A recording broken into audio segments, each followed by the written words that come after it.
नमस्कार दोस्तों, स्वागत है आपका हमारे चैनल गोविंद गोपाल में फिर से एक बार। दोस्तों आज 5 सितंबर है और 5 सितंबर को शिक्षक दिवस के इस अवसर पर हमारी तरफ से सभी शिक्षामित्र, शिक्षक और अनुदेशक साथियों को शिक्षक दिवस की हार्दिक शुभकामनाएं। दोस्तों आज इस वीडियो में हम बात करेंगे 5 सितंबर को लेके, क्योंकि 5 सितंबर को शिक्षा मित्रों ने एक अभियान छेड़ रखा था। उस अभियान के अंतर्गत शिक्षा मित्रों को ट्वीट करना था ट्विटर पर, और ये अभियान आपको पता ही है कि त्रिभुवन सिंह जी के द्वारा चलाया जाता है। तो त्रिभुवन सिंह जी के आह्वान पर आज 5 सितंबर को सुबह 6 बजे से ट्विटर पर एक अभियान चल रहा है और एक हैशटैग है शिक्षा मित्रों का। हैशटैग है यूपी शिक्षा मित्र स्थायी कब। आप स्क्रीन पर देख सकते हैं हैशटैग को, यूपी शिक्षा मित्र स्थायी कब।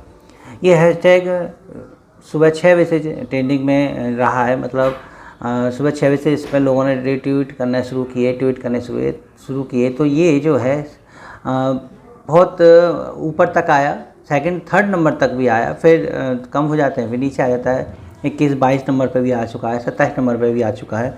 तो अप डाउन चल रहा है, लेकिन यह है कि फ़िलहाल ट्रेंडिंग में बना हुआ है। इसके अप डाउन होने का कारण एक और हो सकता है, वो हम आपको बताना चाहेंगे कि शिक्षा मित्रों का जो हैशटैग है उसमें लिखा है कि हैशटैग यूपी शिक्षा मित्र स्थायी कब। तो यहाँ जो स्थायी वर्ड है उसको आप गौर से देखिएगा। यहाँ स्थायी में बड़ी ई वाला गलत माना जाएगा और जो या और बड़ी की मात्रा है वो सही माना जाएगा। तो आप देख लीजिए कि जो भी हैशटैग आप लिखें ट्विटर पर यूपी शिक्षा मित्र स्थायी कब में, तो स्थायी ये वाला सही है और स्थायी ये वाला गलत है। तो इस चीज़ का ध्यान रखिएगा, क्योंकि शायद हो सकता है कि इसी वजह से जो ट्रेंडिंग का मैटर है वो जो है अफेक्टेड हो रहा है। तो इस चीज़ को सही कर लें और सही हैशटैग के साथ ही अभियान को आगे बढ़ाएं। तो दोस्तों जैसे आज 5 सितंबर भी है, तो शायद माननीय मुख्यमंत्री के द्वारा मंच से कुछ घोषणा हो। इसके अंतर्गत सभी शिक्षा मित्र कर रहे हैं। शाम तक देखते हैं कि क्या सरकार की तरफ से कोई शुभ समाचार मिलता है या नहीं। फिलहाल 1-2 दिन से सोशल मीडिया पर वायरल वो पत्र जिसमें शिक्षा मित्र की संख्याओं को छात्र शिक्षक के अनुपात में नहीं गिना जा रहा है, उससे शिक्षा मित्र परेशान हो गए हैं। क्योंकि ये स्पष्ट कर दिया गया है कि एक और भर्ती आगे हो सकती है।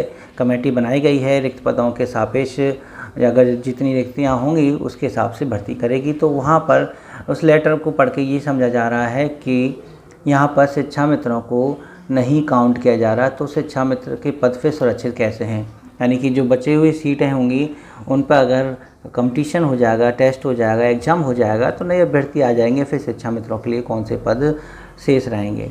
आपको ये भी पता है कि हाई कोर्ट के द्वारा अगली शिक्षक भर्ती में शिक्षा मित्रों को एक मौका और मिल रहा है, और इस वजह से अगली भर्ती में भी शिक्षा मित्र आवेदन कर सकते हैं भारण के साथ। अब बात आती है कि जो पद हैं शिक्षा मित्रों के, वो उनके पद सुरक्षित कैसे रहेंगे। इस संबंध में बहुत पहले से बातें चली आ रही हैं कि आखिर क्या शिक्षा मित्रों के पद छात्र के अनुपात में गिने जाते हैं या नहीं।